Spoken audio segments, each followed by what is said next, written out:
I've been thinking a lot about how I got started in comedy. I told you guys I'm Haitian, so I was never supposed to be a comedian. I was supposed to be a nurse. That's what most Caribbeans do. I worked for a long time in politics before I did comedy. I was an intern in DC, and then I worked for Senator Gillibrand in New York City as a staff assistant. I was like a little, lackey. It was great.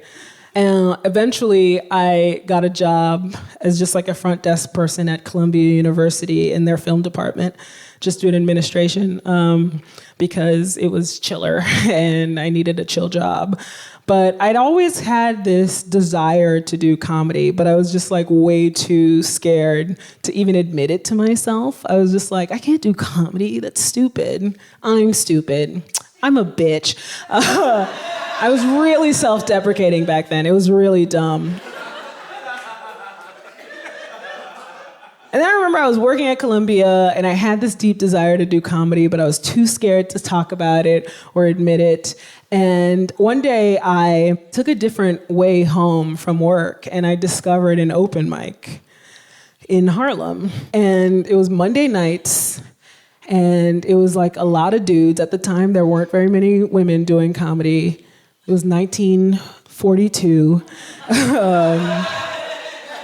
And I remember I went in and I sat in the back of that open mic and I just kind of wanted to soak it all in and see if I could possibly do it. So I would go every Monday and just sit in the back and I was dying to do this open mic, but I didn't have a joke. And I was like, if I want to do this open mic, I got to write a joke first. So I decided that's what I was going to do. I was going to write a joke and I was going to do this open mic. Now, I told you I worked at Columbia. It was a very white place. And I loved working there. It was really great. But it was easy to feel isolated. It's like being in this kind of like gilded tower. Everyone was really out of touch there in a way that was just insane. I remember I was at work one day, and I was the only Black person there. And one of the teachers for directing the actors wanted to teach her class about surprise, I guess. She wanted to surprise her students. So she asked me to come in and tell her that her husband had a banking emergency because this was the most bananas emergency. The most urgent thing she could think of was a banking emergency. So that was my job, and that was who I worked. That was the place I worked. And I remember I didn't tell anyone at work that I wanted to do comedy, because why? I would never. But one day, we got a new work study into the office, and I was in charge of training the work studies.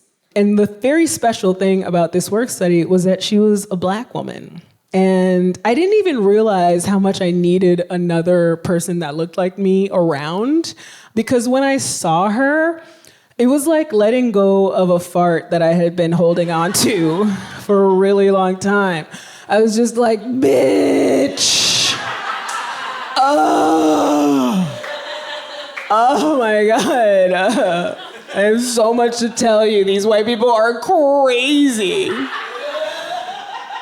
So this Black girl comes into the office. I'll never forget her. Her name was Tony. She had short hair like Toni Braxton. She had that beautiful pixie cut and the bone structure to carry it off. I immediately wanted to be friends with Tony. Tony and I got to talking. She somehow got it out of me that I was dying to do comedy and I was dying to do this open mic. And I didn't tell her that I didn't have a joke yet, but I promised her that if I ever did get a joke, one day she could come with me to this open mic. A few weeks later, we're in the office and a moth flies into the office and it flies into my purse. And I'm like, oh my God, this moth is violating my personal space. Joke? Wow, my first joke, hilarious, brilliant. I write down my moth joke, and I'm like, I'm gonna tell this shit at the open mic. And I was hoping that Tony had forgotten about what I told her. but I couldn't hide my excitement about my mouth joke. So I tell her about it, and I tell her that I'm doing my open mic that night. And she's like, I'm coming, bitch. And I was like, all right, Tony, you can come. So we go to this open mic. We're the only ladies there, as usual. I'm having my, liquid courage. I'm having a beer and a shot of whiskey, which was something I could do back in my 20s, and I can't do anymore.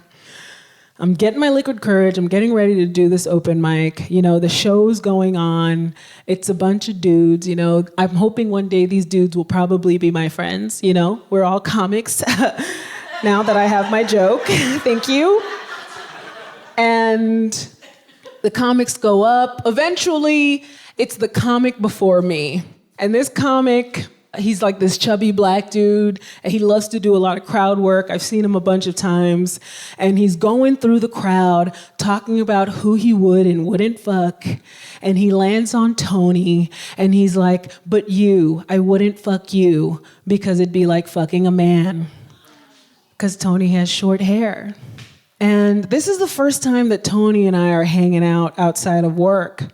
So I assume she's gonna be cool because this is an open mic and these are jokes.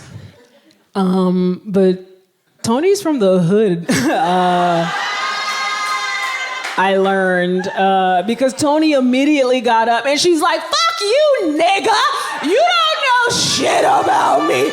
You think you wouldn't fuck me? I wouldn't fuck you. Tony and this comedian get into a physical fist fight.